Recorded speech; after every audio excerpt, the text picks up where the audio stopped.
एक लोटा जल और एक बेलपत्र यदि शिवलिंग पर चढ़ा दिया जाए तो तीनों लोक में उसका जय जयकार हो जाता है। सभी लोग, चाहे वो विधवा हो, सधवा हो, वृद्ध हो, जवान हो, लड़का हो, लड़की हो, हर कोई उस व्रत त्यौहार को कर सकते हैं। इस पर्व को मनाने से, इस अनुष्ठान को करने से धन्य धान्य पुत्र पौत्र आदि हर चीज़ की प्राप्ति होती है। ओम नमः शिवाय। कल 26 फरवरी है। पूरे विश्व में पूरे धूमधाम से महाशिवरात्रि का उत्सव मनाया जाता है। वही महाशिवरात्रि जिस दिन देवों के देव महादेव और माता पार्वती का विवाह हुआ था।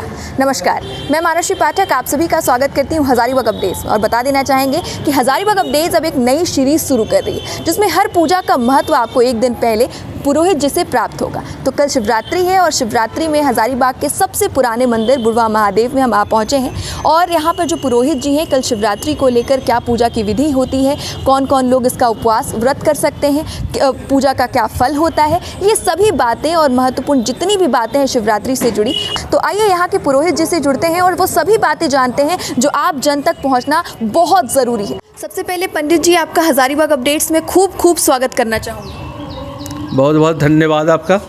पंडित जी, कल शिवरात्रि है तो हमारे दर्शकों को बताइए कि शिवरात्रि कितना पावन और कितना महत्वपूर्ण त्यौहार है पूरे सनातन धर्म के लिए। देखिए, शिवरात्रि एक ऐसा व्रत त्यौहार है, इतना पावन त्यौहार है जिसके बारे में मैंने कुछ भी शब्द कम पड़ेगा, जितना भी वर्णन किया जाए शब्द कम पड़ेगा, इसलिए कि आज से ही अनादि काल से चलते आ रहा महाशिवरात्रि है। भगवान शंकर का विवाह सबको जानते हैं कि भगवान शंकर का विवाह इस दिन किया गया था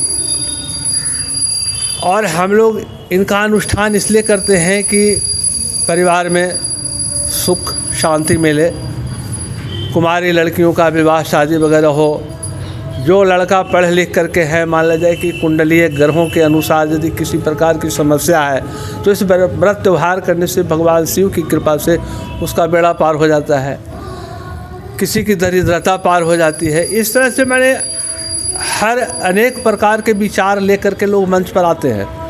हर आदमी का अपनी अपनी भावना है और जिस भावना से भगवान को पूछते हैं, भगवान उस हिसाब से उनको आशीर्वाद देते हैं। महाशिवरात्रि क्यों मनाते हैं, ग्रंथों में क्या लिखा है महाशिवरात्रि के बारे में, ये हमारे दर्शकों को बताइए।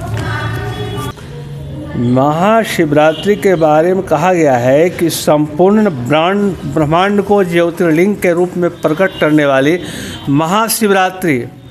महाशिवरात्रि एक परम पावन पर्व है।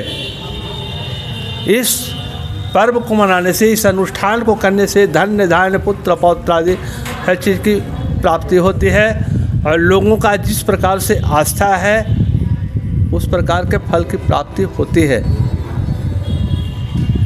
महाशिवरात्रि की पूजा करने का सबसे सही मुहूर्त किस दिन का है और क्या समय होना सही है? ये तो सबको जानते हैं कि माघ कृष्ण पक्ष की त्रयोदशी तिथि को महाशिवरात्रि का व्रत मनाया जाता है, पूरे भारतवर्ष में मनाया जाता है। पूरे भारतवर्ष में महाशिवरात्रि मनाई जाती है, तो क्या इसकी पूजा को करने के लिए कोई समय निर्धारित होता है? वैसा तो समय निर्धारित नहीं है। जैसे मान लिया जाए कि भद्रा यदि पृथ्वी पर है तो भद्रा के पहले उसको पूजा कर लिया जाए, या उसमें देखा जाता है कि भद्रा स्वर्ग में है कि पाताल में है कि पृथ्वी पर है, स्वर्ग का वास कहाँ, माने भद्रा कहाँ है, तो भद्रा को छोड़ कर बाकी जो समय है उसमें अनुष्ठान किया जा सकता है, कोई दिक्कत नहीं है। अच्छा, कौन कौन लोग जो है महाशिवरात्रि का उपवास रख सकते हैं और महाशिवरात्रि की पूजा कर सकते हैं? सभी लोग, चाहे वो विधवा हो, सधवा हो, वृद्ध हो, जवान हो, लड़का हो, लड़की हो, हर कोई उस व्रत त्यौहार को कर सकते हैं। पूजा की विधि क्या होती है महाशिवरात्रि में? ऐसे तो कहा गया है कि भगवान का सबसे महत्वपूर्ण चीज़ बेलपत्र है। एक लोटा जल और एक बेलपत्र यदि शिवलिंग पर चढ़ा दिया जाए तो तीनों लोक में उसका जय जयकार हो जाता है। भगवान शिव को कोई बहुत लड्डू पेड़ा प्रसाद की आवश्यकता नहीं है।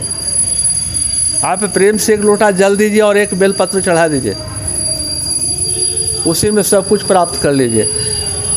देवी देवता तो अनेक प्रकार के हैं, अनेक प्रकार की पूजा की विधि है, अनेक प्रकार विधि विधान से किया जाता है, लेकिन एक शिव ही एक ऐसी हैं, यह शिव का ही एक पूजा ऐसा है जो किसी भव्य आयोजन की आवश्यकता नहीं है, किसी बहुत बड़ी सामग्री पूजन सामग्री की आवश्यकता नहीं है, बहुत बड़ा अनुष्ठान की आवश्यकता नहीं है। एक लोटा जल यदि मन से चढ़ा दिया जाए और एक बेलपत्र चढ़ा दिया जाए, थोड़ा सा भांग चढ़ा दिया जाए, भगवान उसी में प्रसन्न है। और तो अवघड़दानी है, वो किसको क्या वरदान मिल जाएगा, क्या आशीर्वाद मिल जाएगा, किसको क्या मिल जाएगा, उसके बारे में तो वही जान सकते हैं। और पंडित जी एक और बात जानना चाहेंगे कि जो भी महाशिवरात्रि का उपवास करते हैं उनको क्या फल प्राप्त होता है? अपनी भावना पर निर्भर करता है, हमारी भावना कैसी है। एक स्त्री है, उसको हम लोग बहन भी मानते हैं, पत्नी भी मानते हैं, है ना, सब कुछ मानते हैं, बेटी भी वही स्त्री है। अब आप अपना भावना है, हम भावना को किस भाव से देखते हैं, और जिस भावना से हम देखते हैं भगवान को, जिस भावना से हम पूजा करते हैं, उसका हमको फल प्राप्त होता है। और पंडित जी एक और बात जानना चाहेंगे कि महादेव और माता पार्वती की क्या कहानी रही है, जो सभी दर्शक जानना चाहते हैं, बहुत बेसब्री से इंतज़ार करते हैं कि महादेव और माता पार्वती की क्या कहानी रही है, कैसे उनका विवाह हुआ, ये सभी बातें हमारे दर्शकों को बताइएगा। देखिए, महादेव और पार्वती का जो विवाह हुआ है, ये मैंने एक अविस्मरणीय कथा है। पार्वती जी शंकर भगवान को पाने के लिए हम लोग जो तीज का व्रत करते हैं, है ना, तो उसमें बताया गया है, करीब करीब सभी सुहागिन स्त्रियां जानती हैं,